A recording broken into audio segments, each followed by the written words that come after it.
PlayStation fan, so I like my...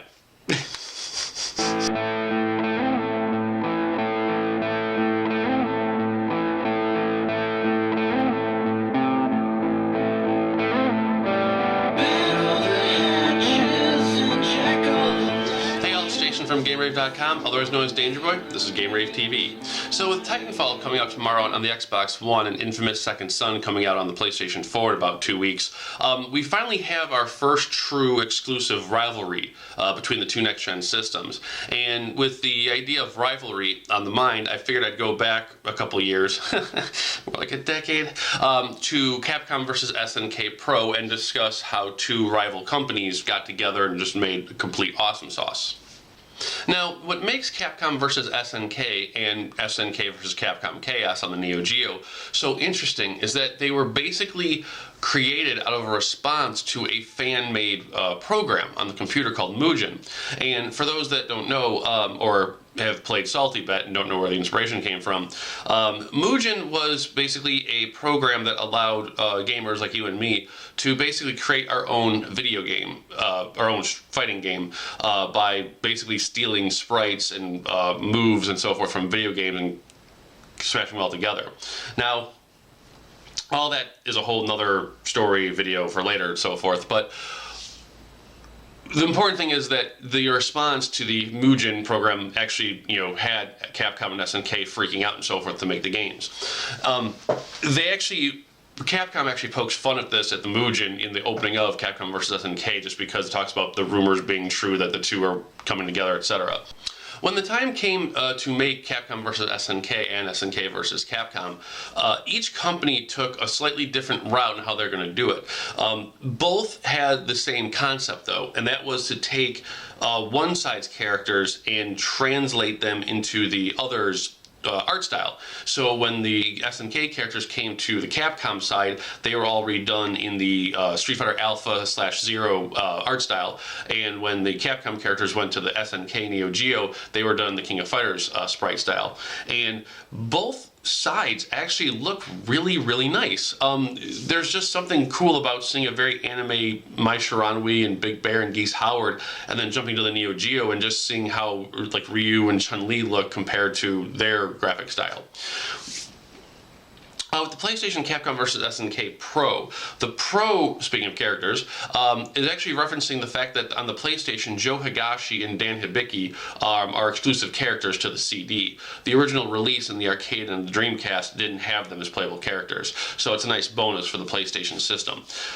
As far as the game goes, first up with the game is the rosters. Now, I'm very conflicted on this because when the game had first come out, I was expecting this awesome, we'll start from day one set of roster characters and work our way up through the ranks of, history and so forth.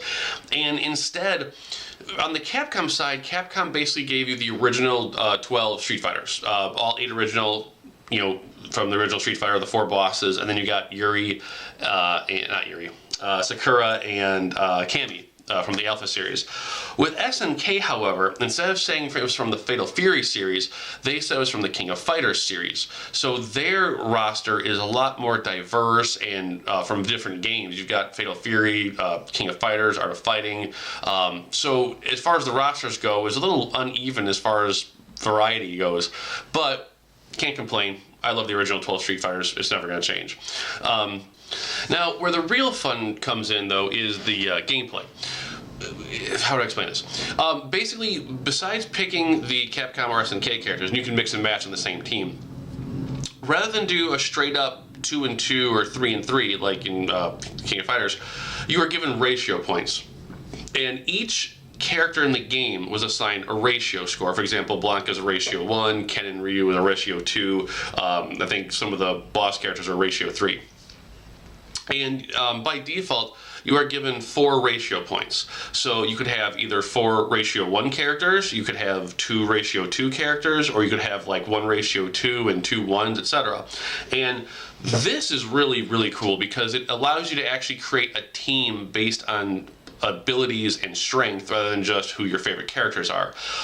If you want a really, really fun time, grab 4 level 1s against 4 level 1s or 4 level 1s against a 1 level 3, and it's just a freaking hootenanny. Once you've assigned the ratio gauge, you have to pick between Capcom and SNK groove. And the groove is essentially just how the super meter works. If you pick the Capcom groove, it's alpha, where you have 3 levels of super meter, and depending on which button and kick you press determines if it's a level 1 super, level 2 super, level 3, etc.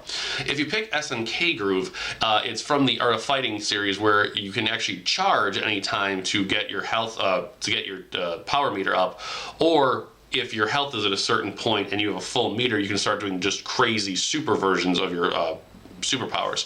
And playing a Capcom character with the SNK groove and vice versa really can change the way you play with those characters. Like with Ryu, you don't have that chance to start spamming the super fireball so often because you have to wait for your meter to build up. And if you're a huge fan of either side, definitely check the game out, just because you will see your favorite character in a new light with the whole raid gauge meter and the groove option. The other big change to gameplay and what caused the most friction on the Capcom side of the party here was that the combat system is only 4 buttons. It's essentially the SNK controller from the Neo Geo. So basically, instead of having light, medium, and strong attacks, you have just your light and strong attacks. Some of the Street Fighter characters, because so many other combos were focused around the medium attacks, had to be readjusted and rebalanced. And as a person who loves his Street Fighter, I gotta say, like, the change wasn't as bad as everyone made it out to be back in the day. Like, I played Blanca and Ken, and to a degree, Sagat every so often. And having played every Street Fighter before and every Street Fighter now, going back to this to do this video, I really didn't see a difference. Like, when this game first came out, there were people like pitchforking and torching forums everywhere because, oh my god, we got rid of the medium attack. It's goofy. Once you get used to it, it's the same game you've always loved. It's just amazing. Besides the missing 2 buttons, the rest of the game is just good old-fashioned Street Fighter. They've taken the backgrounds and made tributes to both sides of the party. Like, my favorite one is they have the Art of Fighting dojo being built, and as you're fighting each other, it starts falling apart, and if you scroll to the far left of the screen, or it'd be left to you guys, you see the actual dojo, or the 24-hour Quickie Mart from Street Fighter Alpha. Or they have a stage with Sagat, where in the original Street Fighter, you're in front of that giant statue. In this game, you're actually at the foot of the statue. And then it's all these nice little touches they've done that make the game just that much more fun to play. There's also all the in-jokes. When 2 certain characters are about to face each other, you may get a secret animation. With Chun-Li and Mai, Mai will actually be dressed as Chun-Li instead of in her geisha outfit, and then turn into her normal pose. And there's one where I think it was Guile and M. Bison on a normal stage. They did a parody of where they were breaking a Guile statue as if it were from the World Heroes game. So all those nice little touches make the game that much more fun to play as well. Now, obviously, it's a PlayStation 1 game, so it's going to have some problems. Besides the obvious loading times, which you can't really criticize the game for anymore on the PS1. The biggest problem they had with the game was trying to get all the special effects and animation into that Mega RAM. And to get around this, a lot of the special effects and moves and like background animations were done as movie clips. The best example for a background would be the highway explosion stage, where you can clearly tell it's just a video loop playing in the background. With the special effects and the special moves, a lot of them weren't sprites, they were actually graphical effects, and while some of them look really good, like Ryu's fireball or like Ken's uppercut, a lot of the characters have this really bad pixelization problem. Like Joe Higashi's tornado is practically unviewable. It just looks like a whole bunch of pixels being thrown across the screen. So that's kind of depressing. But that being said, it really doesn't diminish from the game. I love this game, and having gone back to do the video, I forgot how much I freaking love this game. So yeah, even with the limitations of the PlayStation, Capcom vs. SNK Pro is still an amazing game, and it holds up really well today despite the load times and the special effects problems. Now, there are some options you have with playing this game, actually. The American Dreamcast version and the American PlayStation version are slightly censored. The audio tracks in the original Japanese version contained blurbs from advertisements and some random swear words from a DJ mix. While those are missing from the American version, they still exist and are in perfect form on the Japanese Dreamcast version. So if you have access to play imports on your Dreamcast, you can actually get the Pro version on the Japanese side. Just make sure the cover has Dan and Joe on it and not Ryu and Kyo. That way you can tell you it's the Pro version, not the original version.